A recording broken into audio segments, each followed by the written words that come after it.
En este video veremos el tema indemnizaciones previstas en la Ley Nacional de Empleo, Ley 24.013. Antes de ver las indemnizaciones previstas por no registración o registración deficiente, es importante que sepan qué se entiende por empleo no registrado. La respuesta está en el artículo 7 de la Ley de Empleo. ¿Qué dice el artículo 7? Dice que se entiende que la relación o contrato de trabajo ha sido registrado cuando el empleador hubiera inscripto al trabajador. Inciso A, en el libro especial del artículo 52 de la Ley de Contrato de Trabajo o en la documentación laboral que haga sus veces según lo previsto en los regímenes jurídicos particulares. Inciso B, en los registros mencionados en el artículo 18, inciso A de la Ley 24.013. Las relaciones laborales que no cumplieren con los requisitos fijados en los incisos A y B se considerarán no registradas. Entonces, inciso A se refería al artículo 52 de la Ley de Contrato de Trabajo. El artículo 52 se refiere al libro especial de sueldo y a sus formalidades y prohibiciones. Vamos a leer qué dice el artículo 52 de la LCT. Los empleadores deberán llevar un libro especial, registrado y rubricado en las mismas condiciones que se exigen para los libros principales de comercio, en el que consignarán los datos que establece el artículo 52, como puede ser la individualización íntegra y actualizada del empleador, el nombre del trabajador, el estado civil, la fecha de ingreso y egreso, la remuneración asignada y percibida, la individualización de personas que generan derecho a la percepción de asignaciones familiares, demás datos que permitan una exacta evaluación de las obligaciones a su cargo y lo que establezca la reglamentación. Se prohíbe, dice la ley, alterar los registros correspondientes a cada persona empleada, dejar blancos o espacios, hacer interlineaciones, raspaduras o enmiendas, las que deberán ser salvadas en el cuadro o espacio respectivo con firma del trabajador a que se refiere el asiento y control de la autoridad administrativa. Se prohíbe tachar anotaciones, suprimir hojas o alterar su foliatura o registro. Tratándose de registro de hojas móviles, su habilitación se hará por la autoridad administrativa, debiendo estar precedido cada conjunto de hojas por una constancia extendida por dicha autoridad de la que resulte su número y fecha de habilitación. El artículo 18 de la Ley 24.013 establece lo siguiente. Esto se refería al inciso B del artículo 7 de la Ley 24.013 que entendía que se entiende empleo registrado si cumple con esta condición. Vamos a ver qué dice el artículo 18. El Sistema Único de Registro Laboral concentrará los siguientes registros. Inciso A, la inscripción del empleador y la afiliación del trabajador al Instituto Nacional de Previsión Social, a las cajas de subsidios familiares y a la obra social correspondiente. Inciso B, el registro de los contratos de trabajo bajo modalidades promovidas según las prescripciones de esta ley. Inciso C, el registro de los trabajadores beneficiarios del Sistema Integral de Prestaciones por Desempleo. Haciendo un repaso del primer tema de la asignatura en cuanto a documentación y registración laboral, hacemos el repaso en cuanto al sistema Mi Simplificación Registral. Ahí cuando el empleador genera el alta temprana del trabajador, consigna todos los datos referidos a cuál va a ser la tarea que va a desarrollar el trabajador, la modalidad contractual, la remuneración pactada, qué convenio colectivo le es aplicable, qué obra social corresponde al trabajador, etc. Actualmente, toda la información de la relación del trabajo y de la seguridad social prácticamente se concentra en la información que el empleador remite a AFIP a través del sistema Mi Simplificación Registral, junto con la declaración jurada en línea de aportes y contribuciones que da lugar al formulario 931 que se hace todos los meses a través de la clave fiscal. En cuanto a las sanciones previstas como indemnizaciones en la Ley de Empleo, tenemos la siguiente. La falta de registración. El artículo 8 de la Ley de Empleo establece una indemnización por falta de registración del trabajador. El artículo 9 establece una indemnización cuando la fecha de ingreso es incorrecta. El artículo 10 establece una indemnización cuando la remuneración es menor la remuneración declarada es menor a la realmente percibida. Estas tres indemnizaciones, las del artículo 8, 9 y 10, se dan en una situación en que está vigente la relación de trabajo. Es decir, no hay ruptura del contrato de trabajo, sino que estas indemnizaciones se pagan estando vigente la relación laboral. En cambio, la indemnización prevista en el artículo 15 de la Ley de Empleo, que se refiere a despido injustificado luego de la intimación 2 años, aquí sí se da una situación de una indemnización que se paga una vez extinguido el contrato de trabajo motivado por un despido injustificado. Vamos a ver ahora en detalle más adelante cada una de estas indemnizaciones y ejercicios prácticos. Esto es muy importante. ¿Cuándo el trabajador puede de alguna manera gozar de esas indemnizaciones? La ley establece un requisito para que procedan las mismas. ¿Cuál es el requisito? El del artículo 11, que dice que las indemnizaciones previstas en el artículo 8 y 9 y 10, que son las que recién vimos, procederán cuando el trabajador o la asociación sindical que lo representa cumplimente en forma fehaciente las siguientes acciones. A. Intime al empleador, a fin de que proceda a la inscripción que establezca la fecha real de ingreso o el verdadero monto de las remuneraciones. Y, dice y, o sea que es una condición concurrente, el trabajador o el sindicato que lo represente deberá proceder de inmediato y en todo caso no después de las 24 horas hábiles siguientes a la intimación que cursó a su empleador, remitir a la AFIP copia del requerimiento previsto en el inciso anterior. Es decir, para que procedan estas indemnizaciones del artículo 8, 9 y 10, estando el contrato de trabajo vigente, requiere de dos condiciones concurrentes. Las dos deben darse. Intimar al empleador y avisarle a AFIP en forma inmediata dentro de las 24 horas, adjuntando una copia de la intimación que se le hizo al empleador. Con la intimación, el trabajador deberá indicar cuál es su fecha real de ingreso y las circunstancias verídicas que permitan calificar la inscripción como defectuosa.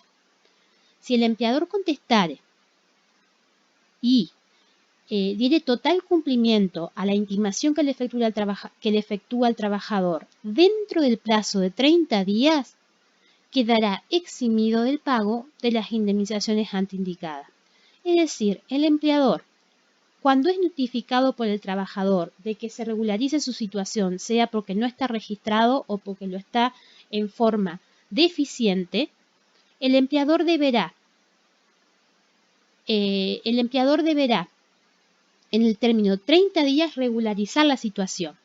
Si lo hace en esos 30 días, entonces no corresponden estas indemnizaciones. Es decir, siempre la ley le da la posibilidad al empleador de corregir su error o su actuar. Entonces, tiene un plazo de 30 días para poder corregir la situación.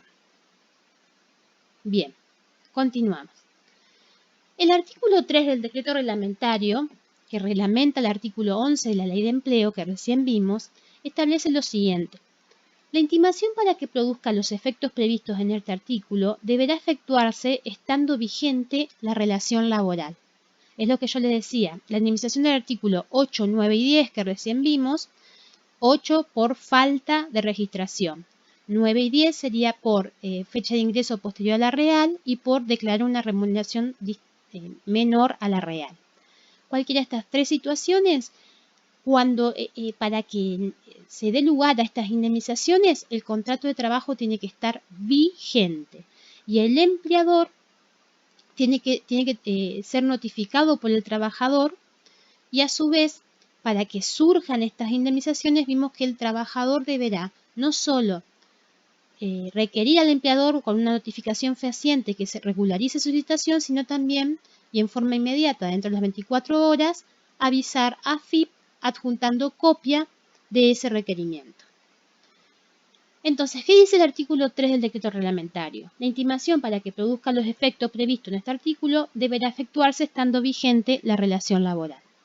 El plazo de 30 días es días corridos. Esto es importante. Cuando la ley define en el artículo 11, volvamos para atrás. Artículo 11 dice, dentro del plazo de 30 días, el decreto reglamentario aclara que se trata de días corridos. Ojo con este tema porque días corridos cuentan los días que son feriados e inhábiles. Tercero, la exhibición de pago comprende exclusivamente a las indemnizaciones del artículo 8, 9 y 10 de la Ley 24013. Si el trabajador intimara y notificara a la FIP de acuerdo al artículo 11 y su empleador no regulariza dentro del plazo de 30 días corridos, corresponde la sanción prevista en el artículo 8, 9 o 10. ¿Está? Entonces, volvemos a repasar. Para que estas indemnizaciones se den, el contrato de trabajo tiene que estar vigente. Asimismo, el trabajador tiene que notificar al empleador en forma fehaciente la solicitud de que se regularice su situación y asimismo, dentro de las 24 horas, tiene que avisar a FIP adjuntando copia de ese requerimiento que le efectúa el empleador. Una vez realizada la notificación, el empleador tiene un plazo de 30 días corridos para regularizar la situación. Si regulariza la situación, no tiene que pagar las indemnizaciones del artículo 8, 9 y 10. Ahora, si el empleador no corrige la situación, ahí sí, si no lo corrige dentro de los 30 días corridos, ahí sí corresponde el pago de estas indemnizaciones. En cuanto a los reajuste de indemnizaciones, los artículos 8, 9 y 10 de la ley establecen que las indemnizaciones que estos artículos prevén deben ser computadas a valores reajustados, de acuerdo con la normativa vigente. Esto de los valores reajustados tiene que ver con el efecto de la inflación en nuestro país. ¿Está? Ahora bien, tenemos que recurrir a una normativa que tiene que ver con la ley de convertibilidad. Dice, la ley remite a la normativa vigente, por lo que para determinar el módulo de reajuste monetario es necesario atenerse al artículo 10 de la ley 23.928 de convertibilidad, que establece como fecha relevante el 1 de abril del año 1991, a partir del cual quedan derogadas todas las normas legales o reglamentarias que establecen o autoricen la indexación por precios o actualización monetaria. Es decir, el artículo 10 de la ley 23.928 deroga desde abril del año 91 la posibilidad de actualizar los saberes por índices que reflejan la inflación, a los efectos de los cálculos estos de las indemnizaciones, ¿sí? La sanción por falta de registración. Entonces vamos a estudiar cada una de estas indemnizaciones previstas en la ley de empleo. Compensamos con el artículo 8 que se refiere cuando el trabajador está no registrado, o sea 100% no registrado. Entonces dice la ley de empleo, el empleador que no registrara una relación laboral abonará al trabajador afectado una indemnización equivalente a una cuarta parte, o sea, 1 dividido 4 es el 25%. Entonces, abonará una indemnización del 25% de las remuneraciones devengadas desde el comienzo de la vinculación computadas a valores reajustados. Eso es lo que yo les decía, eso computada a valores reajustados se refiere a valores ajustados por inflación, lo cual no es aplicable a la fecha, de acuerdo a la normativa vigente. En ningún caso esta indemnización podrá ser inferior a 3 veces el importe mensual del salario que resulte de la aplicación del artículo 245 de la Ley de Contrato de Trabajo.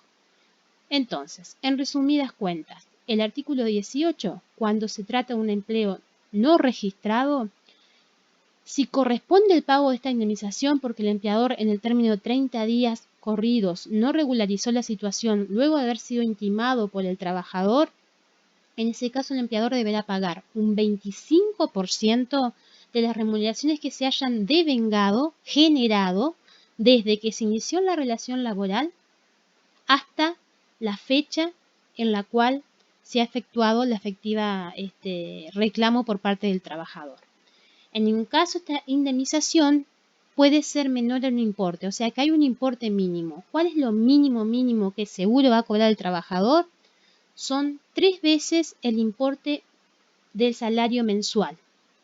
que resulte de aplicación de acuerdo al 245 de la Ley de Contrato de Trabajo. ¿Qué nos dice el 245 de la Ley de Contrato de Trabajo? Es el referido a la indemnización por antigüedad o despido sin justa causa, ¿sí? Que toma como base la mejor remuneración mensual, normal y habitual devengada durante el último año o durante el tiempo de prestación de servicios si este fuera menor. Entonces, ¿qué tomamos como base cuando decimos como mínimo las 3 remuneraciones? En el artículo 8, como mínimo 3 remuneraciones mensuales, de acuerdo al 245, serían la remuneración mensual, normal y habitual devengada en el último año durante el tiempo de prestación de servicio. La mejor, la más alta y devengada. Con este concepto de devengado van a ver que tiene como implicancias que en la base hay que considerar el aguinaldo devengado, porque el aguinaldo se devenga día a día de trabajo, mes a mes de trabajo. Con lo cual, siempre en estas indemnizaciones vamos a contemplar en la base el efecto del aguinaldo. Vamos a ver un ejemplo, ¿sí? En la intimación cursada en forma fehaciente por el trabajador al empleador y no constatada por éste dentro de los 30 días solicitando que se registre su relación laboral, se consignan los siguientes datos, ¿tá? El trabajador intimó al empleador que se lo inscriba porque no estaba registrado. A su vez, avisó a FIP y presentó copia FIP del requerimiento y el empleador no hizo caso y no lo registró en el término de 30 días. Entonces, corresponde el pago de la indemnización del artículo 8. Fecha de intimación fue el 1 de febrero del 2018. La fecha de ingreso fue el 1 de febrero de 2017. O sea que ahí tenemos 12 meses. Entre la fecha de intimación y la fecha del verdadero ingreso tenemos 12 meses. Remuneración mensual, 10.000 pesos. Suponga que se mantiene constante desde el 1 de febrero del 2017 hasta el 1 de febrero de 2018 para simplificar el ejercicio. Se supone también que esos 10.000 pesos es la mejor remuneración normal y habitual devengada en el último año. El monto de las remuneraciones abonadas y no registradas desde que comenzó a trabajar hasta la fecha de la intimación son 10.000 pesos por mes por 12 meses del año más el aguinaldo. El aguinaldo es un sueldo más, ¿sí? Es el 13º sueldo, con lo cual en total lo que se le pagó a este trabajador en negro, por así decirlo, como decimos en la jerga vulgarmente, son 130.000 pesos. Al empleador se le venció el plazo para regularizar la situación el 1 de marzo del 2018. Con lo cual, ¿cuánto sería la indemnización? Sería 130.000 pesos por el 25%, o sea, 32.500 pesos. Ahora, la ley me decía que esta indemnización es el 25% de las remuneraciones pagadas en negro o un tope mínimo de 3 remuneraciones mejores, normales y habituales pagadas durante el último año o fracción menor si fuera menor el tiempo trabajado. Con lo cual, el tope mínimo es 10.000 por 3, 30.000. De los dos tomo el mayor. Con lo cual, como el tope mínimo es 30.000 y el 25% de las remuneraciones pagadas sin registrar son 32.500, siendo 32.500 mayor, se toma 32.500. Entonces, 32.500 es el monto de la indemnización conforme el primer párrafo del artículo 8 de la Ley Nacional de Empleo. En el presente caso corresponde abonar en sede administrativa o judicial en concepto de indemnización mínima por omisión total de registro la suma de 32.500, ya que dicho tope mínimo de 30.000 no supera el resultado obtenido por la aplicación del primer párrafo del artículo 8 de la Ley Nacional de Empleo. Ahora vamos a ver la indemnización del artículo 9, que se refiere a la fecha de ingreso incorrecta. El empleador que consignara en la documentación laboral una fecha de ingreso posterior a la real abonará al trabajador afectado una indemnización equivalente al 25% O sea, a la cuarta parte, dice la ley. Cuarta parte, 1 dividido 4, es equivalente al 25%. Entonces, equivalente al 25% del importe de las remuneraciones devengadas desde la fecha de ingreso hasta la fecha falsamente consignada, computadas a valores reajustados de acuerdo a la normativa vigente. Fíjense que el artículo 9, que se refiere a una registración incorrecta, se lo registró con fecha posterior a la real. Las remuneraciones que se hayan generado devengados desde la fecha real de ingreso hasta la fecha en que fue registrado, esas remuneraciones por el 25% es la indemnización del artículo 9. Entonces, vamos a ver un ejemplo práctico. En la intimación cursada en forma fehaciente por el trabajador al empleador y no contestada por éste dentro de los 3 días corridos, solicitando que se regularice su situación laboral conforme a su real fecha de ingreso, se consignan los siguientes datos. Fecha real de ingreso, el 1 de noviembre del 2017. Fecha de ingreso registrada por la empresa, el 1 de marzo del 2018. Remuneración mensual, 10.000. Suponga que para simplificar el ejercicio se mantiene igual todos los meses, ¿sí? Entonces la fecha real de ingreso fue el 1 de noviembre de 2017, pero la empresa recién lo registró correctamente en marzo de 2018. Entonces ahí cuántos meses tenemos que este trabajador estuvo no registrado o en negro, por decirlo de acuerdo a la jerga que conocemos. Noviembre, diciembre, enero y febrero, 4 meses estuvo trabajando sin estar registrado. Entonces, la remuneración devengada desde la real fecha de ingreso hasta la fecha falsamente consignada, ¿cuánto es? 10.000 por mes, 10.000 por 4 meses. Ahora bien, yo les decía que por cada día trabajado o por cada mes trabajado, el trabajador tiene derecho a cobrar el aguinaldo proporcional. El aguinaldo representa la 1/12 parte, o sea, 1 dividido 12 es 0,833. Por eso para considerar el efecto del aguinaldo por esos meses trabajados, hay que multiplicar por 1,0833. Con lo cual, las remuneraciones devengadas desde que ingresó hasta la fecha que se lo registró es 10.000 por 4, 40.000, más el efecto del aguinaldo, que es 3.332, me da 43.332. Esas remuneraciones devengadas, 43.332, devengadas cuando no estuvo registrado, se le aplica el 25%. Entonces, el 25% de 43.332 es 10.833. Esa es la indemnización del artículo 9.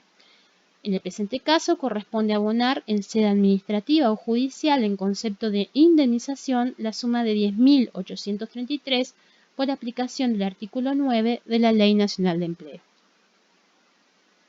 Veremos ahora el artículo 10. Remuneración menor a la percibida.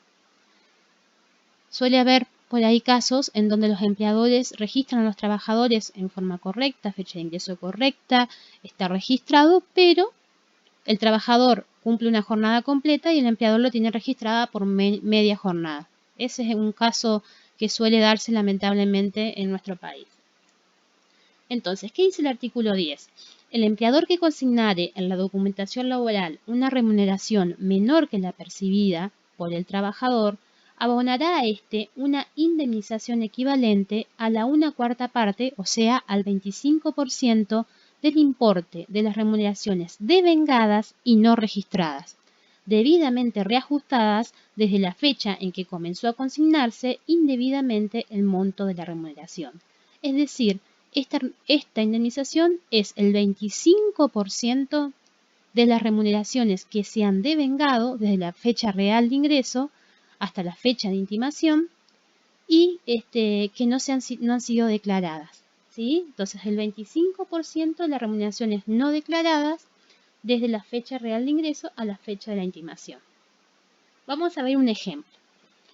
En la intimación cursada en forma fehaciente por el trabajador al empleador y no contestada por éste dentro de los 30 días, solicitando que se registre el verdadero monto de sus remuneraciones, se consignan los siguientes datos. Fecha de ingreso 1 de octubre de 2017, fecha de vencimiento del plazo 28 de febrero de 2018, remuneración real desde el ingreso 10.000, remuneración falsamente consignada desde el ingreso 5.000. Fíjese acá que el trabajador cobra 10.000 pesos por mes, pero la remuneración que se consigna en el recibo de sueldo es la mitad, 5.000, con lo cual hay 5.000 que no se están declarando. El sueldo anual complementario falsamente declarado en el mes de diciembre es 1.250. ¿Por qué es un sueldo falso? Porque en realidad el aguinaldo verdadero es el que tenemos abajo. El sueldo anual complementario real pagado en diciembre es su remuneración real, que son 10.000 pesos, dividido 12 meses por los 3 meses trabajados de octubre a diciembre del 2017. ¿Tá? Entonces el aguinaldo real que cobró es 2.500 y el aguinaldo que figura en el recibo de sueldo es la mitad, 1.250. El monto de las remuneraciones devengadas y no registradas debidamente desde el ingreso, incluido el aguinaldo complementario, son 10.000, que es lo que se declaraba, es lo real, menos 5.000, que es lo que se declara. Tengo una diferencia de 5.000 pesos. Por los 5 meses del tiempo transcurrido, volvemos para atrás. Desde el 1 de octubre de 2017 al 28 de febrero de 2018 tenemos octubre, noviembre, diciembre, enero, febrero. Son los 5 meses en los cuales se dio esta situación. Entonces, 5.000 pesos de diferencia por 5 meses. Eso es sin considerar el efecto del aguinaldo, pero tenemos que contemplar el efecto del aguinaldo en los meses en que ocurrió esta situación, que le declaraban la mitad del sueldo en blanco y la mitad del sueldo en negro. Entonces, ¿cuál es la diferencia del aguinaldo? En el aguinaldo que se pagó en diciembre era 2.500 menos 1.250, que fue lo que se consignó en el recibo. Más, ¿qué se considera acá? La diferencia del aguinaldo devengado en los 2 meses del año siguiente, enero y febrero.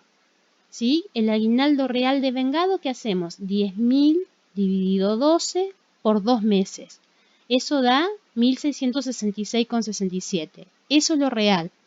Pero lo que figura en los registros es 833,33. Entonces, la diferencia del aguinaldo de los 5 meses contemplado desde octubre a diciembre y enero y febrero, más la diferencia en los 5 meses del sueldo normal, da un total de 27.083,33. 25.000 es la diferencia de los sueldos. 1.250 es la diferencia del aguinaldo pagado en el mes de diciembre. Y 833,33 es la diferencia del aguinaldo devengado en enero y febrero. La suma de los tres me da 27.083,33. ¿Cuál es el monto y la indemnización? Es el 25% de esas sumas que no se han declarado, o sea, el 25% de 27.083,33, que me da 6.770,83. 6.770,83 es el monto de la indemnización especial que deberá abonarse al trabajador en sede administrativa o judicial conforme al artículo 10 de la Ley Nacional de Empleo. Vamos a hacer un corte en este video para que no quede tan extenso y vamos a seguir con el tema en un video 4.